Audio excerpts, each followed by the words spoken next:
Может, вот так. Да? Visiem čau, tas... Какой это уже? Который reizi piektais?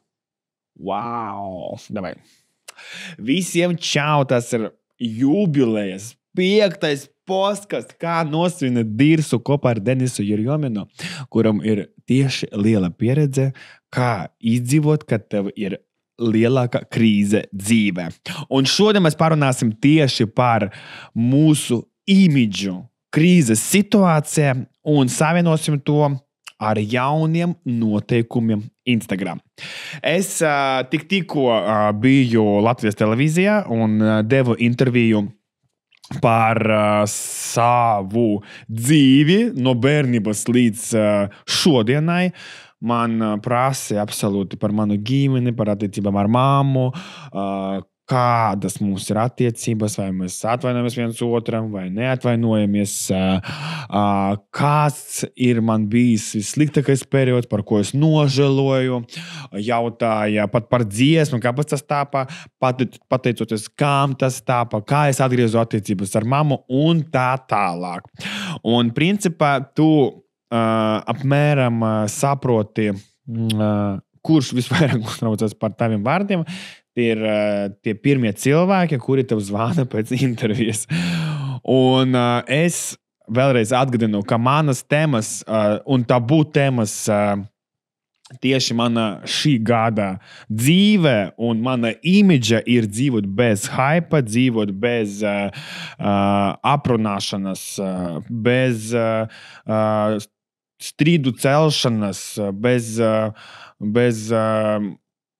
hypa, drāmas un drāmas tieši par savu ģimeni un par savām attiecībām. To es gribu saglabāt un esmu gatavs ciesties, ka nebūs tik skaļi un tik augsti skatījumi. Tātad, un mēs tieši sanāk forši pārunāt šodien par to imidžu, par drāmu un par tiem skatījumiem un tieši par jauniem noteikumiem Instagram, jo tas viss ļoti, ļoti saistīts. Tātad, kas vispār priekš jums ir imidž? Es arī tad sagatavojos priekš podcastā. Kas ir imidž jums pirmām kārtām? Jūsu imidž. Tas ir tā kā jūsu pirmais iespējas, uzticībā jums, autoritāte, ietekme un iespējas, un arī cik tu esi tā kā spējīgs ātri reaģēt uz sliktām situācijām, kuras var apdraudēt tavu imidžu. Un es to saprotu ļoti ātri. Man paveicies, ka es reaģēju ļoti ātri. Un es pat sapratu tādu ideālu formulu, kā rīkoties, kad tev ir reāla krīzes situācija un kā sevi saglabāt no tā, ka tevi apspriedīs, no tā, ka tevi pazemos vai uzdos neērtus jautājumus. Un es pat saglabāju sev tādus 3 svarīgākus punktus. Pirmām kārtām ātri reaģēt, izvērtēt situāciju un apkārtējo reakciju. Otrais, es laikam pateiktu, atvainoties par savām kļūdām un apzināties. Trešais, autentiskums, būt atklātam un patiesam. Un izpildīt savus solījumus. Ceturtais, laikam, adaptācija un stratēģija dot sev laiku, kad viss tā kā nomierināsies un tu turpini būt atklātam, autentiskam, patiesam un izveidot stratēģiju. Kā iziet no krīzes. Es domāju, ka mēs šo tēmu baigi tā kā neturpināsim, jo es domāju, ka es ļoti labi rādu savu piemēru, kā mana situācija, konkrēti mana situācija, man ir tādas tā kā Lēksmes, kad man pirmais pagājušā gada imidž bija drama queen, drama king, hype cilvēks, drāmas cilvēks, kuram patīk būt skaļām. Tas bija viens imidž. Pēc tam es pēkšņi pamainīju savu imidžu, pēc nabagākais cilvēks pasaulē. Visi ir slikti, nav kur dzīvot, nav mašīnas, viss pamest, tā kā viena reputācija un treša reputācija. Tagad mans imidžs, ko es pats veidu, tas ir stabils cilvēks, kurš dzīvo bez hypa, bez nabaga sindroma vai upura sindroma. Un tagad man ir jāatgriež mana uzticība man, jāatgriež savi solījumi un tas izpildas laiki, termiņi.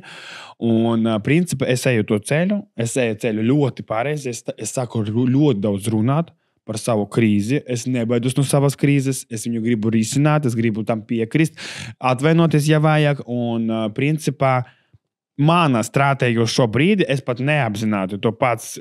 Un vispār, vēlreiz atgādinu, ka es visos podkastos nemācījos dzīvot. Es visos podkastos tikai dalos ar savu konkrētu piemēru, ar savu pieredzi, un jums ir paši jāizlemj, vai atkārtot vai neatkārtot tieši manu ceļu, ja jums ir bijuši līdzīgas situācijas dzīvē. Un par jaunu notikumu Instagram, es kāpēc viņu saliku kopā ar krīzi, jo it kā liekas, ka tagad pēdējās 2 nedēļas ļoti samazinājušas skatījumi, ļoti daudz notikumu, par kuru Instagrams pat nerunā, bet ir daudzi blogeri, miljoni blogeri, kuri saprata tas galvenas fiškas, kas mums ļoti ietekmē uz pārdošanām, uz Instagram, kāpēc mazāk pelna blogeri, mazāk skatījumu, un ir jau vairāki podkasti, kuros es uzreiz pirmais klausos. Man ļoti patīk šī tēma, man ļoti patīk attīstīties par Instagramu. Es ļoti gribu daudz iemācīt arī citus cilvēkus, kā veidot saturu, kā pelnīt jau ar maziem skatījumiem, jau ar maziem sekotājiem. Un man liekas, ka pat ar maziem sekotājiem, ar mazāku auditoriju pat vieglāk nopelnīt pirmo naudu, nekā uzreiz bliest ar lielu akauntu. Un vēl pie tam, ka tu nekad neesi tirgojis no tā liela akaunta produktus. Es visus aicinu mācīties tirgot jau no paša sākuma. Nav jāgaida, kad tev būs miljoni sekotāju. Nav jāgaida, kad tev būs ļoti daudz skatījumu.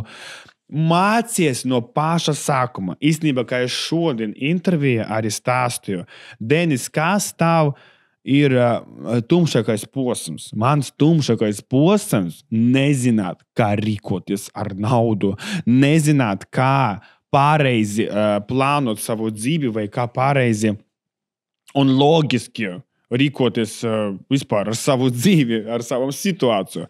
Jo gan nauda, gan Instagram, gan tava dzīve, viss ir absolūti vienādi. Es vēlreiz atgādinu, ka mēs visi dzīvojam vienādas matricas. Mēs visi pārdzīvojam vienas tās pašas situācijas. Tā ir mana teorija, personīga. Un nekas nemainās. Tu esi viens tas pats, Denis. Vai nu tev ir miljons naudas rokās, vai nu tev ir 100 eiro rokās. Ja tu nemāki rīkoties ar 100 eiro, tu nemācies normāli rīkoties ar 1 000 eiro. Un tā ir mana nostāja, un es tam ticu, un es zinu, un mācu tagad pareizi. Arī man būs drīz kurs, kur var pieteikties un aizpildīt anketu manā Instagram profilā. Un jūs pirmie saņemsiet tas bonusus. Mana Instagram profila varat ienākt un atrast anketu, kur var aizpildīt tādas banālas lietas. Un tas palīdzēs arī izveidot kursu labāku priekš jums un labāko priekš manim, lai es zinu, ko jums vajag sagatavot. Bet, protams, ka pats kurs ir par saturu, kā pelnīt uz saturu un tā tālāk. Tak vot, mēs atgriežamies pie imidža, pie jaunu notikumiem. Tātad, un īstenībā tās imidžs jābūt vienādam gan kad tev ir maz skatījumu, gan kad ir daudz skatījumu. Protams, ka pēc tam mēs pirmam kārtam, ja tu iemācīsies tirgot ar 100 skatījumiem un sapratīsi, kas labāk strādā, ka tev ir 2 pirkumi, tu jau zināsi, tu sajūtu, tu zini, tu emociju, tu jau sapratīsi, kas tieši strādāja, un pēc tam tu pieslēgsi pie saviem lielākiem skatījumiem, kad tev būs jau daudz sekotāju, un tu sajūtīsi jau to pašu sajūtu tikai x10, bet tas pats pirkums tikai daudz vairāk, bet tas ir arī pirkums. Man ļoti daudz piemēru, kad ļoti slaveni cilvēki ar 30,000 sekotājiem, 40, 50, 60, un viņi ielika un ir 0 vai nu 1 pirkums. Un tā nav sakritība. Tas nav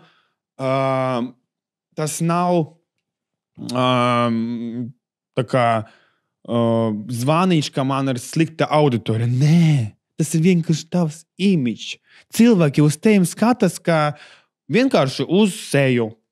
Cilvēki tev netic. Tu nebija domājis par savu imidžu, kā viens no punktiem ir uzticība un tava autoritāte.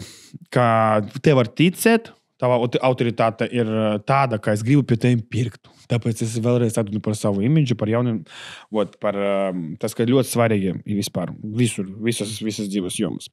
Un kas ir jauns tagad uz šo brīdi Instagramā? Instagramā tagad ir jauns. Tagad linki samazina, Instagram linki, stories samazina skatījumus. Es pārbaudīju to gan uz savu profilu lielā, gan uz maza. Ne uz visiem profiliem tas strādā. Piemēram, ja es lieku stories un man ir links ar pārdošanām, es zinu, ka nākamais stories būs 1,5, pat 2 mazāk skatījumu. Tas ir pārbaudīts, un daudziem profiliem tas ir ļoti jūtams, daudziem profiliem tas nav tik būtiski. Piemēram, man ir maza, sevišķi, ja tam maz blogs, man ir krievu blogs, mazaņais, kur es rādu aiz kadra savu dzīvi, un man tur imidž vienkārši parasta puika, džeka, kurš vienkārši dzīvo savu dzīvi un cīnās ar parastam rutīnu lietām. Neizmest miskasti vai ar problēmu ar gulēšanu, tad tālāk. To es sakārto savu dzīvi. Un otrais lielais profils, kur ir Denis ar imidžu, kā uzņēmējs, šoumēnis, mūziķis, biznesmenis, uzņēmējs, zīmola radītājs. Viss. Es tos divus tēlus nejaucu, man ļoti ērti tiešām pārslēgties. Es filmoju sevi 24/7, tā ir mana dzīve, un es ļoti labi jūtos, tā kā filmējot sevi arī aiz kadra. Un tātad linki samazinām uz skatījumus. Otrais, kā es pats pārbaudīju veidot jaunu accountu. Kā es par 2 nedēļām man 500 cilvēki piesakoja, reāli tā kā absolūti citas auditorijas. Es nereklamēju nevienu reizi. Jā, es nevienu reizi nereklamēju savu lielo profilu. Man ir profila aprakstā, bet es nekad nevedu stories, nestāstu par to, ka ejiet, piesakojot obligāti.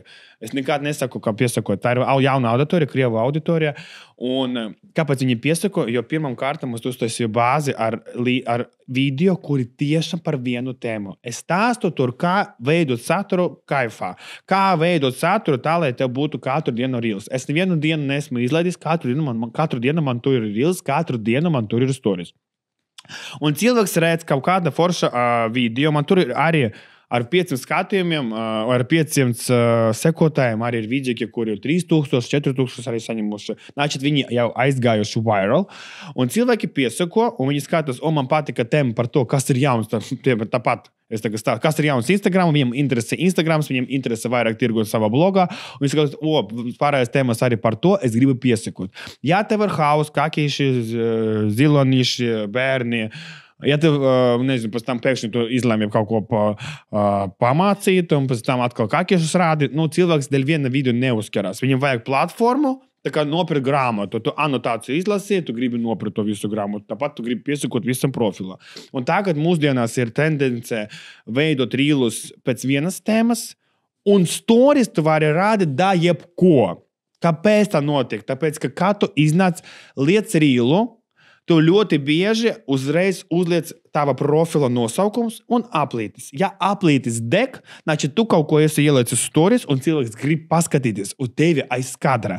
Un viņam tas sajūta patīk. Viņam patīk tas izglītojošais pamats tava Instagrama un tava dzīve aiz kadra stories. Plāns amazing. Kas vēl mainās uz šo brīdi? Mainās tas, ka rīli agrāk bija garāki, tagad ideālais laiks 40 sekundes, bet tas atkal arī ļoti atkarīgs no tēmas, par ko tu stāsti, bet vidēji mūsu uzmanība, ja agrāk bija 15 sekundes, tagad viņa bišķi ilgākā. Mēs negribam tik ātru saturu, mēs noguram no ļoti ātri satura, un mēs varam bišķi ilgāk pagarināt rīlu, to jest līdz 40 sekundēm mēs skatāmies. Bet savukārt stories formatā mums bišķiņ pamainījies tas, ka mēs storytellingus taisam konkrētāk un kodolīgāk. Es zinu, ka man, ja uz minūti stories, man pazūd interese. Īstenībā mainās nevis Instagrams, bet mainās paši cilvēki. Viņi noguruši no hypa, noguruši no tā, ka mēs cenšamies dabūt viņu uzmanību, un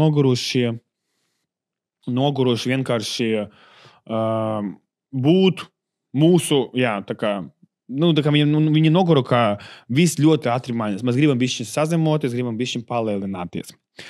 Un principā, kā saglabāt to